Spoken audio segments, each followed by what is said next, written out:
Hola mis estudiantes, this is Lili at Speaking Spanish with Lili, and in today's lesson I will introduce you with 5 of the most useful prepositions in Spanish.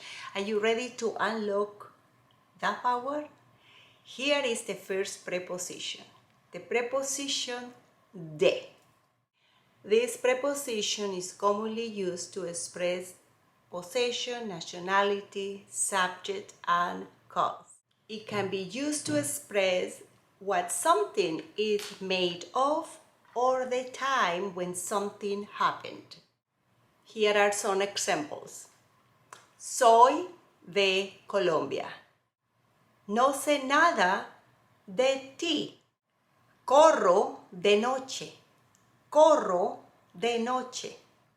Él falleció de desnutrición. ¿Te gusta mi blusa de seda? ¿Te gusta mi blusa de seda? And remember, when the preposition de appears before the indefinite article el, becomes del. De plus el equals del. In Spanish, de is one of the most common prepositions. It can be translated as of, from, and about. However, depending on the context, it can also mean why, by, or in. Here are some examples with de describing an object.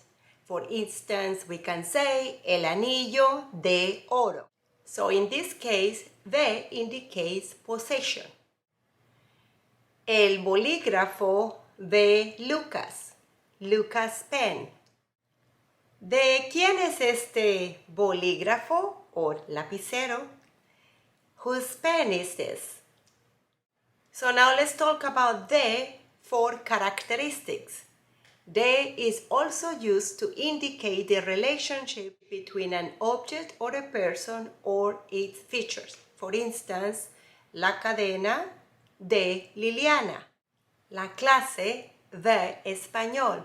Spanish class. Now let's talk about the tiny a. This preposition has many uses in Spanish. It doesn't only mean just to.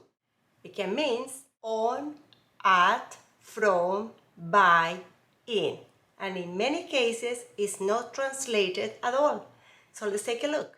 Category number 1 for motion with a. Caminamos a la casa. Él llegó al apartamento. And just remember, here is another contraction. A plus L equals al.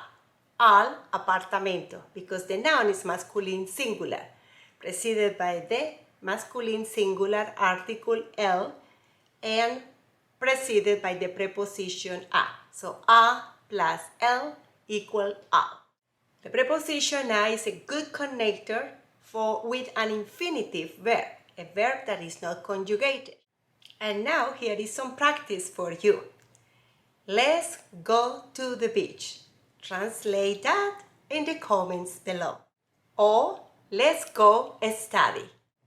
And this is all for today. If you find this lesson useful, don't forget to give the thumbs up and to subscribe to my channel so you won't miss any upcoming video on grammar conversational, so that I can continue to create more videos, more lessons just like this for you in the future.